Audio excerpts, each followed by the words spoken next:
Marks for bravery, the buffalo hooves for Thanksgiving, the jagged lines and the snake for the ability to navigate uncertain terrain with ease, and the lightning for speed, eye circle for clarity of vision, and here, of course, in the hair of the horse is the eagle feather, which tells you that this is a warrior. The horse being the only animal to have been given the eagle feather by the Plains Indians, because the horse and the warrior became one. Here is a story of how the horse came to our country by people who came in search of legendary wealth, but instead left behind something more precious. The Plains Indians were receiving dreams and prophecies about an animal coming that they would be able to ride. And in 1540, the Spanish conquistador Coronado left Mexico and came north into our country with a huge entourage. He had 200 horsemen of nobility. He had 70 foot soldiers. He had 1,000 Mexica Indians herding the cattle, the sheep, the goats, and the horses. His mission was to find the 7 cities of Cibola, the 7 cities of gold from Spanish legend. No one had ever seen this gold, but he'd been told the streets of New Mexico are paved in gold. Yet when he arrived, all he found were Zuni pueblos who had no gold. So he stole everything else and went into the Midwest, getting as far as eastern Kansas as we know it today, before he was stopped by the buffalo. He looked from horizon to horizon, and he could see nothing but buffalo. So he tried to penetrate the herd, but his horse was spooked, and he was thrown and injured, and returned to Mexico, broken, disheartened, and deeply in debt.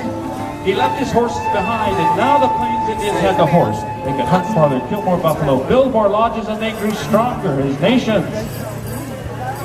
Ride with me now and feel the wind in your face and the power beneath you, because this is the medicine of the horse, the holy dog, Shuunka, Wakan.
Power, freedom, and independence. The horse is your totem. If you love the horse, this message for you is to find your personal power or reclaim it and break old habits that no longer serve you so that you can learn to walk in a new way. That is the medicine of the horse, the holy dog, Shuunka, Wakan.